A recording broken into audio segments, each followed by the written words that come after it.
Hi everyone, welcome back. Today I wanted to film an updated minimalist makeup collection. I'm really gearing this minimalist collection towards someone who doesn't want to own a lot of individual makeup products, but still wants to have some versatility and flexibility in what they can do with the makeup that they own. If you're new here, hi, I'm Morgan. I focus a lot of my content here on YouTube on topics like this. I have a relatively small curated makeup collection considering the fact that I'm on YouTube, and I really like to find ways to create more flexibility or versatility within my collection rather than always chasing after the new next best makeup item that's released. So if that sounds interesting to you, I hope you'll subscribe before you go today. And now let's hop into this video. So first up is base products, and oftentimes base includes primer, setting sprays, foundation, concealer, powder, all of that. But I want to make a recommendation for the minimalist at heart that you try out just owning a concealer. Just one good concealer and see how it goes for you. If you find that your skin is too oily with just a concealer, you may want to add a powder into your routine, but I would seriously strongly urge you to just try a concealer and see how it goes. I always love how fresh and youthful my makeup looks when I do a concealer-only foundation or base routine. It allows me to really spot conceal where I need it, cover the dark circles under my eyes, but then leave the rest of my face relatively open and blank. Or if I'm feeling like I do need a little more coverage, if my skin is particularly red or something that day, I can absolutely sheer out a concealer well enough to act as a foundation. So I have two different concealer recommendations that I think are best suited to two different people. So both of these work super well all over my face or for spot concealing as well as for under my eyes. They're just at two very different coverage levels. So if you are someone who wants high coverage, high impact, I would recommend the e.l.f. Hydrating Camo Concealer. This is a really beautiful, creamy, high coverage concealer. Again, like I said, it works well all over my face and under my eyes. And if you are someone who wants a little bit more of a light to medium coverage, I would highly recommend the Colourpop Pretty Fresh Concealer. This is so skin-like and natural, and because it's that slightly lighter coverage, it just blends into your skin so seamlessly, and both of these are super affordable options. So to get your whole base done for under $10, I think is just a really good deal. And then your base products only take up, this much room in your bag.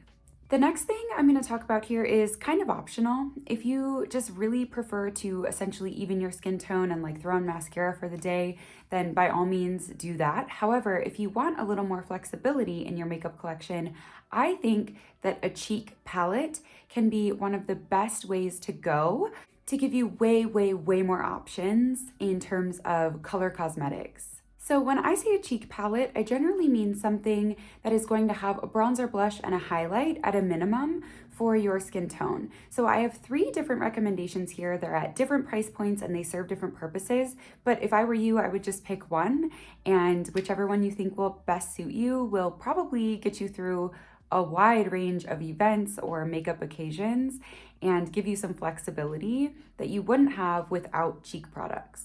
The first option here is the most affordable option. This is the e.l.f. Active Workout Ready Lip and Cheek Palette. As you can see, you get a bronzer tone, two blush options, and a highlighter in here. This is only available in this one colorway. So if you are much deeper skin tone than I am, it will probably not work for you, and that's why I wanted to provide some other options. But if you're somewhere near my skin tone approximately, this will probably work for you. This retails for $8, but it frequently goes on sale. I got mine for $3.20, and for 4 cream products, this is great. I will caution you, that one says it's a lip and cheek palette. I personally don't like how that formula feels on my lips. You can try it out for yourself if you'd like to, but I don't actually think this one pulls double duty like the advertising suggests. The next two I have are around the same price point, and they both perform very well, but one's a cream and one's a powder. So If you prefer creams, I highly recommend the Salt New York Cream Tint Pros. In fact, if I were starting all over from scratch, this is the cheek palette I would buy for myself. I would pick one of their bronzer shades, one of their highlights, and then you have room for 2 blushes or a contour shade or another highlight shade or whatever you prefer. You pick each of your shades individually, so you really get to customize this, and they have incredible shade ranges for all skin tones.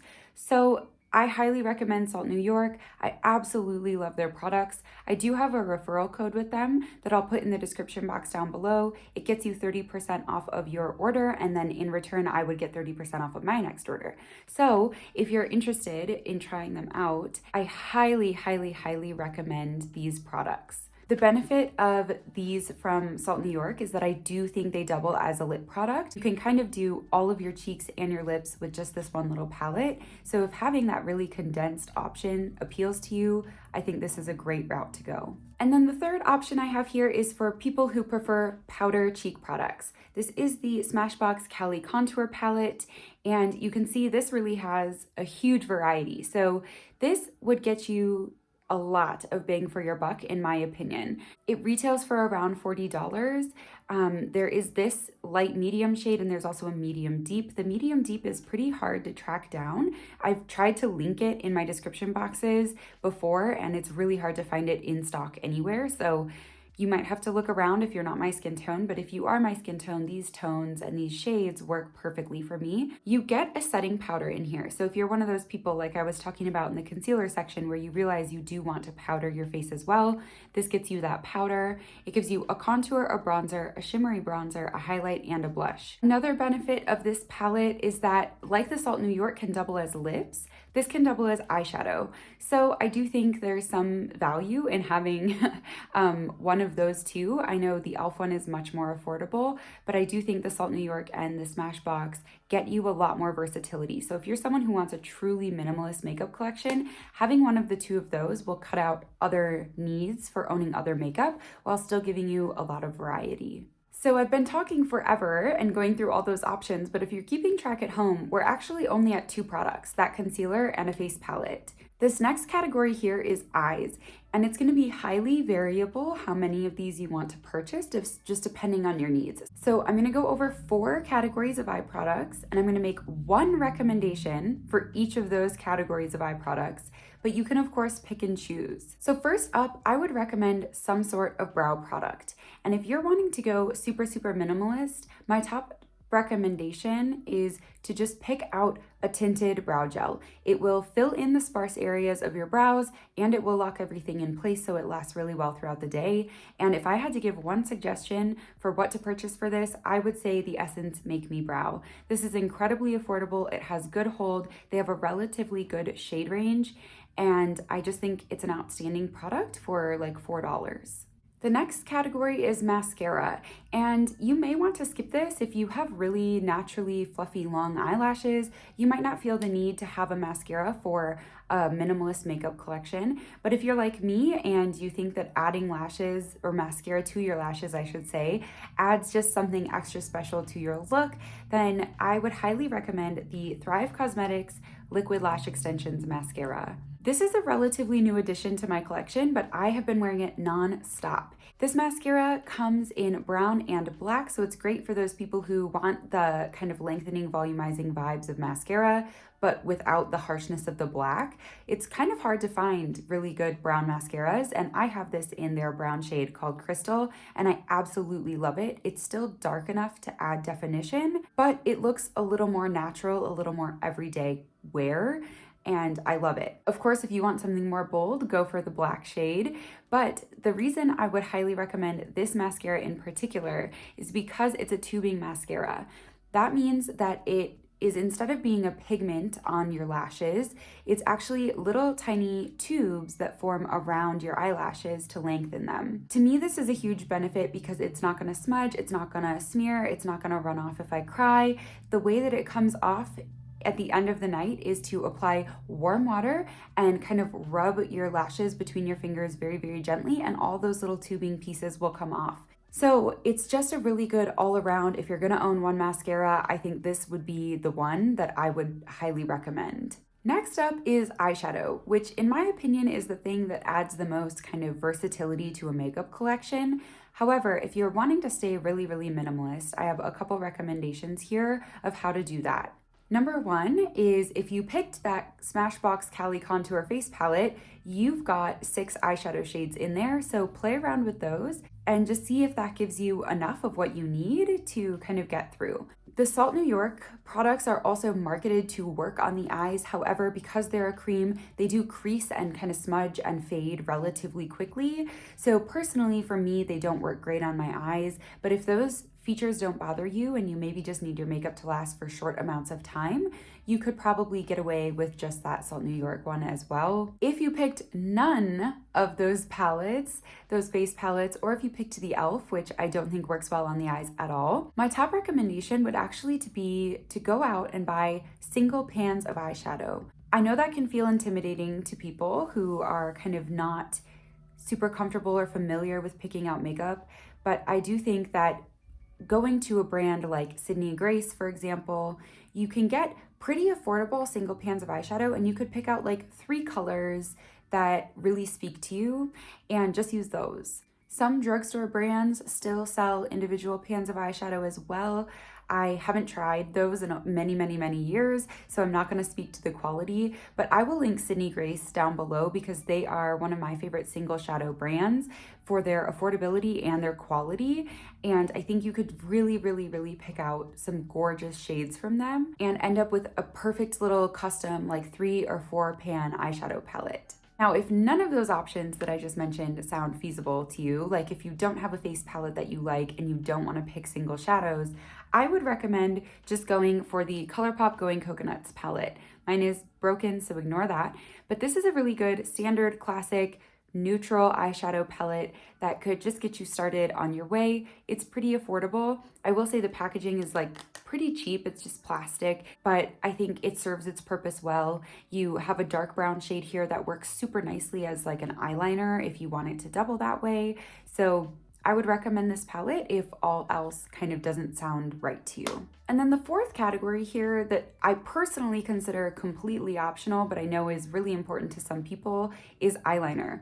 And if I were to recommend one pencil eyeliner, I would recommend the e.l.f. and Jen Atkin, what's this called? Zero Effort Liner. This is a recent addition to my collection as well. And I really like this eyeliner because it glides on super, super easily, but it's precise enough to get a nice wing with it. I'm not wearing it today, but it's precise enough to get a little wing if you want a wing.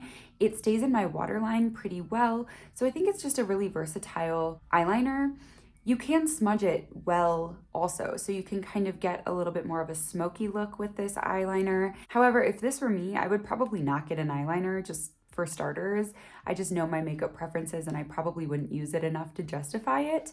But it's so small and it takes up so much or so little room in your bag that even if you're going very minimalist with your makeup, I think you could throw it in and maybe you'll use it a handful of times. So again, for those keeping track at home, we had 2 items for Complexion, the concealer and the face palette, and then we had this category of 4 optional eye steps. So all we have left are lips and brushes. So for lips, I have a couple options here, not surprising to anyone.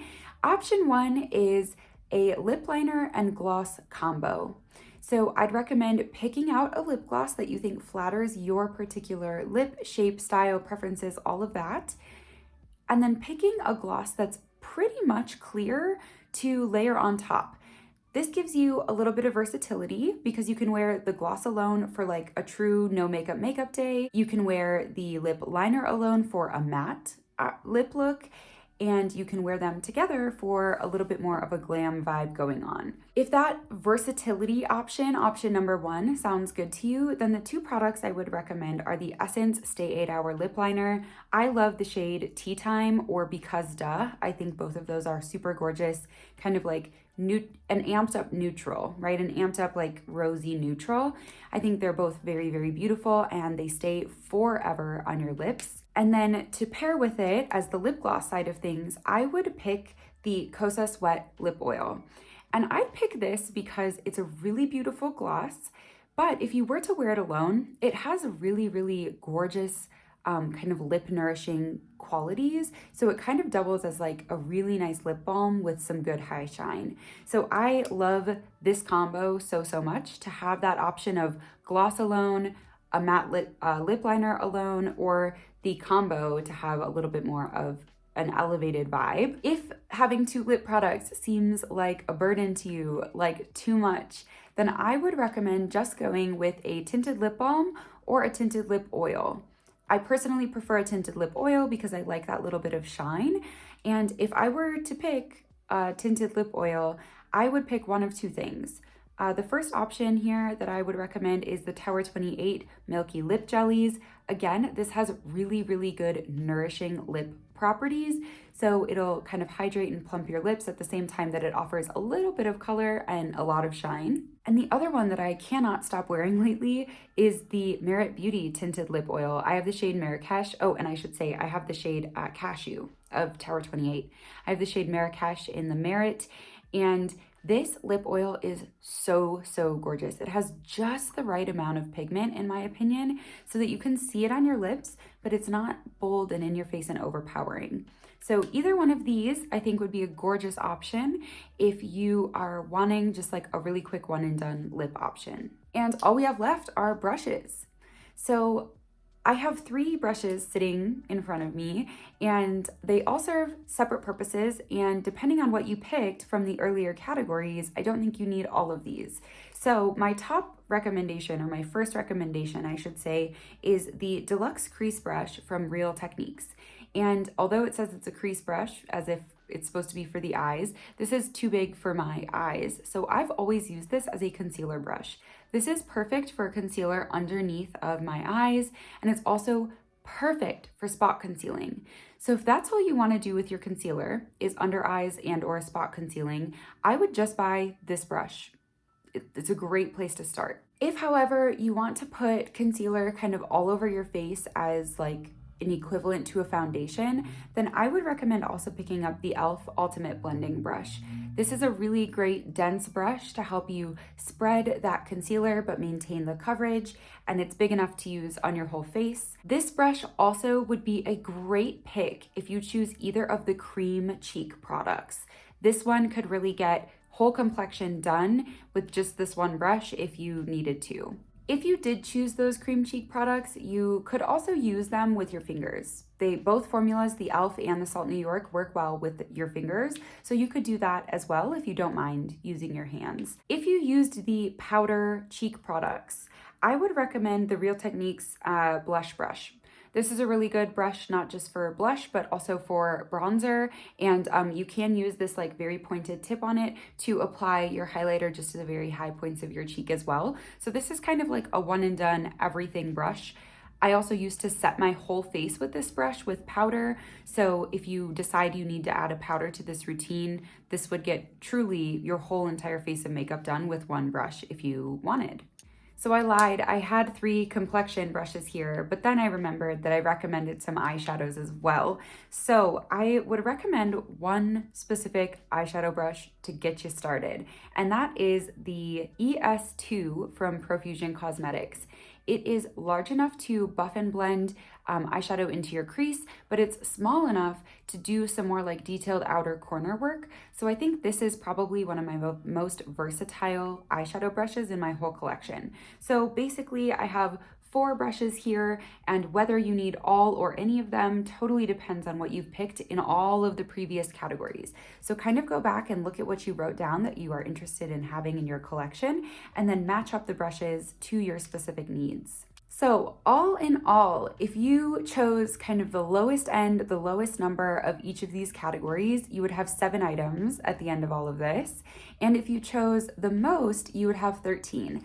I think both of those numbers are completely reasonable to be able to get a very versatile full face of makeup. I know I could have just put together like one straight through set of suggestions, but I felt like there was enough need for some difference and some variability in here that I wanted to give options in the different categories. So I hope that was helpful rather than overwhelming. If you want me to film like a my personal minimalist makeup collection, I can do that. It just probably won't always be the best for everyone. And so I wanted to give options here that I think allow you to kind of tailor this to your specific needs. I really hope you enjoyed this video today. If you did, please consider subscribing before you head out, and I will see you next time.